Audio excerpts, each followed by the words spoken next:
네, 비핵화 협상을 둘러싼 북미 간의 밀당, 이른바 밀당, 밀고 당기기가 길어지고 있습니다.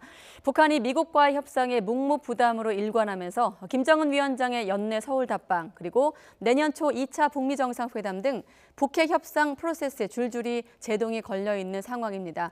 이런 가운데 우리 열차가 10년 만에 북측 철도 구간을 달릴 수 있게 됐습니다. 김용현 동국대 북한학과 교수와 함께 짚어보도록 하겠습니다. 네, 교수님 안녕하십니까? 네, 안녕하십니까? 네, 이틀째 이제 북한 측에서 수락 여부를 밝히지 않았다가 오늘 오전에 답을 내놨는데 네. 오늘 이 합의 사항도 4.27 판문점 선언대 나온 내용이죠?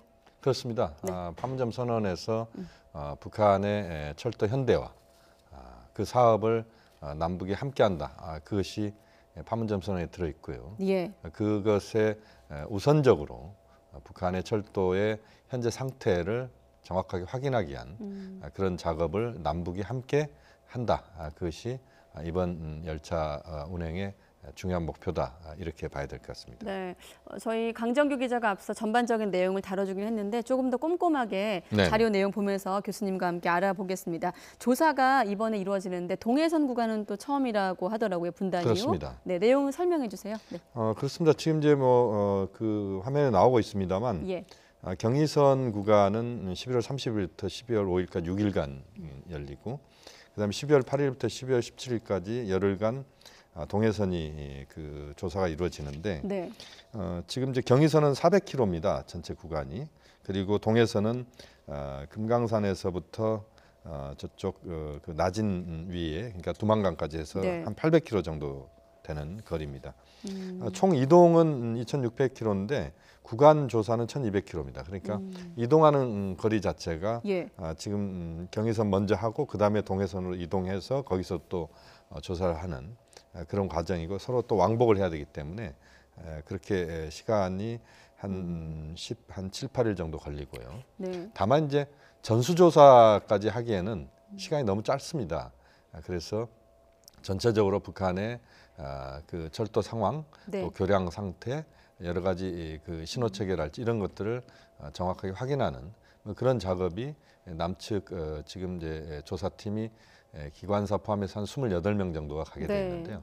북측 인원들과 함께 하는 작업입니다. 이번에 우리 남측에서 가는 인원은 28명이고 그렇습니다. 모레 6시 30분에 서울역을 출발해서 그렇습니다. 그 다음 일정이 아까 들어보니까 기관차 1량과 열차 6량이 함께 갔다가 네네. 기관차는 돌아오더라고요. 그렇습니다. 그리고 6량의 열차는 북한 측 열차랑 그럼 이렇게 닿는 건가요? 그렇습니다. 네. 그러니까 이제 그 30일 날 예.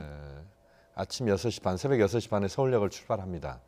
그리고 나서 도라산역에 이제 도착을 하게 되는데 거기에서 정명균 통일부 장관, 김현미 국토부 장관의 그 환송을 받습니다.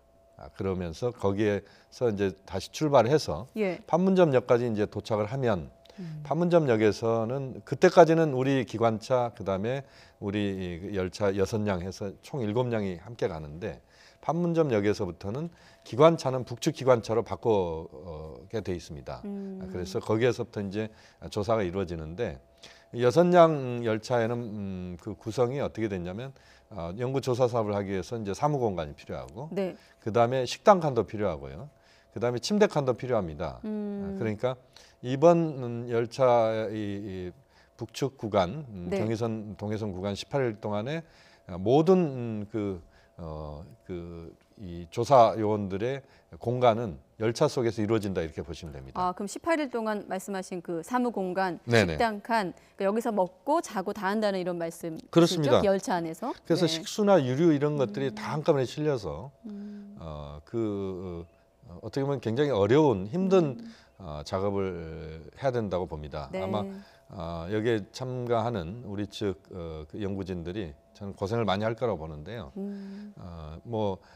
그 난방 같은 경우는 뭐 충분히 되겠습니다만 그러나 네. 그 좁은 공간에서 18일 동안 생활하면서 연구조사 사업을 한다는 것 자체는 상당히 인간의 그 인내를 시험하는 그런 시간이지 않을까 하는 판단입니다. 네, 불편하지만 그래도 의미 있는 작업에 네, 조사 단원들이 참여하게 됐다 이런 말씀까지 들었는데 네네. 앞서 이번 조사를 통해서 기초적인 어떤 북한의 교통 상황을 조사한다 이런 말씀하셨거든요. 네네. 북한 내 교통 상황 하면 또 김정은 위원장이 직접 소개한 대목도 있었습니다. 그 얘기 한번 듣고 다시 오겠습니다.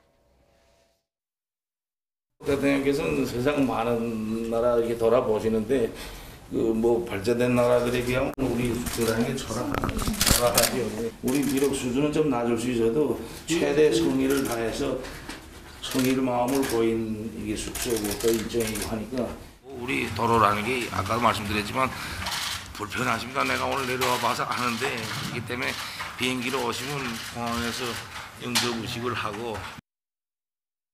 네, 그때 초라하다는 표현 때문에 솔직한 화법이 화제가 되게 됐는데 네. 북한의 교통 인프라는 어떤 상황인가요? 말씀 지금 나오긴 하나 예를 들어보면요. 예. 평이선이 국제열차입니다. 평양에서 신의주까지 가는 평이선이 국제열차인데 네. 평이선의 평균 속도가 40km 정도 나옵니다. 국제열차가 시속 40km가 나오는데 왜 그러냐면 두 가지 이유 때문에 그렇습니다. 하나는 북한의 선로가 노후화되어 있습니다. 네. 노후화되어 있는 선로를 달리는 열차 속도는 그렇게 고속을 내기가 어렵다 이렇게 봐야 될 것 같고요. 네. 또 하나는 이제 북한에는 우리 남측보다 더 많은 교량들이 있습니다. 그러니까 협곡, 계곡도 있고 또 강도 있고 하천도 있기 때문에 그 계곡을 연결하는 교량이 상당히 많이 지금 있는데 그 교량들이 노후화돼 있고 또 90년대 후반에 북한에 대홍수가 발생했을 때 네.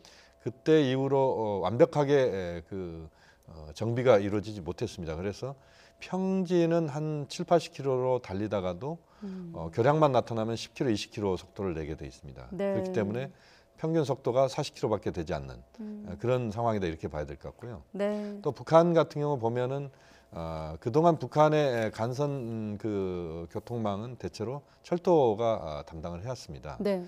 도로는 그새 보조축으로 작동해왔다 이렇게 봐야 되는데 철도도 지금 상당한 문제가 있고 뭐 국제 열차가 40km 정도니까요. 일반 열차의 속도는 뭐 우리가 충분히 예상할 수 있는 속도입니다. 또 도로도 그 철도의 보조축으로만 작동을 해왔기 때문에 도로가 제대로 나아져 있지 않다.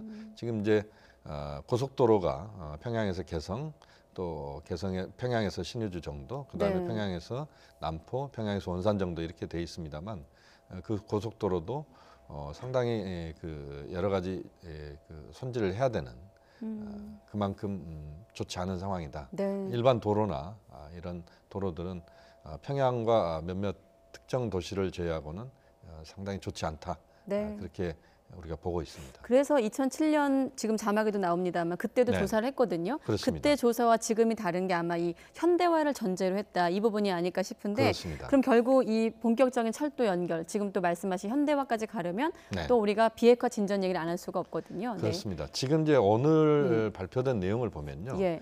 연구 조사 사업에 국한해서 거기에 준해서 지금 그 국제사회가 그것을 예외적으로 인정해 준 겁니다. 다시 말씀드리면 실질적으로 남북철도를 연결하는 그 사업은 우리가 이미 했습니다만 북측철도 구간을 현대화시키는 이 과정은 엄청난 자본과 기술과 또 자재가 들어가야 됩니다. 네. 그렇다면 그것을 해내는 데 있어서는 유엔 제재가 풀려야만 가능하다 이렇게 봐야 될 것 같고요. 하나 예를 들면 우리가 철도를 볼 때 그 친목과 레일은 네. 그 두 가지는 유엔 제재 품목이 아니라고 돼 있습니다. 그렇지만 그것을 연결하는 핀, 못은 유엔 제재 품목입니다. 예. 그렇기 때문에 유엔 제재의 그 유엔 제재를 유예시키거나 또는 완화시키지 않는 이상 실질적인 북측 그 구간의 현대 사업은 현실적으로 어렵다. 우선 그렇게 봐야 될 것 같고요. 예. 그래서 지금 우선 중요한 것은 그런 연구조사 사업을 철저하게 해놓는 겁니다. 또 북측에 우리의 KTX가 달릴 수 있도록 하는 그런 고속열차도 사전에 지금 이번 조사 사업에서 그것도 준비를 해야 된다고 봅니다. 그러고 나서 유엔의 제재가 국제사회 제재가 유연화될 때 약해질 때 예. 그때 우선적으로 철도 북측 현대화 그다음에 고속 열차 사업을 시작하는 그것이 지금 현재로서는 우리가 할 수 있는 최선의 준비다 그렇게 봐야 됩니다. 그렇게 되려면 결국 또 북미 관계가 풀려야 되고 그렇습니다. 또 거기까지 가려기 위해서 이번 G20 회담에 기대를 거는 것 아니겠습니까? 그렇습니다. 좀 이번에 이제 일정이 확정이 됐는데 한미 정상회담을 통해서 좀 물꼬를 틀 수 있을 거라고 보세요? 역시 이제 우리가 기대했던 부분은 한미 정상회담이었습니다. 왜냐하면 트럼프 대통령이 부에노스아이레스에서 20시간 정도밖에 있지 않습니다. 네. 그렇기 때문에 한미 정상회담이 열릴 수 있느냐 이게 우리의 촉각을 곤두세게 하는 부분이었는데 다행스럽게 개최가 되는 걸로 확정이 됐습니다. 여기에서 이제 가장 중요한 것은 현재 비핵화 프로세스가 지금 약간의 그런 어려움에 봉착해 있는 네. 그래서 뭔가 지체되어 있는 이런 상황들을 뚫고 나가는 차원에서 한미 정상이 충분히 많은 대화를 한다. 이게 이제 중요할 것 같고요. 네. 또 그 과정에서 김정은 위원장의 입장, 또 트럼프 대통령의 입장을 문재인 대통령이 서로 그것을 소통시키는 그런 공간으로서 의미가 있다.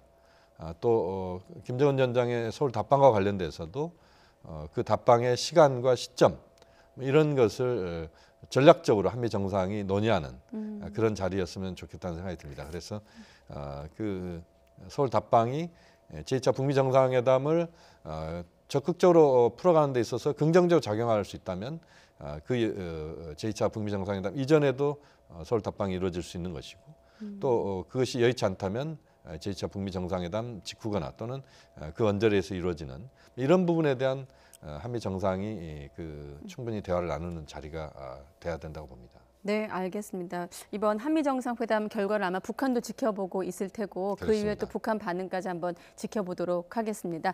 네, 김용현 동국대 북한학과 교수와 함께했습니다. 고맙습니다.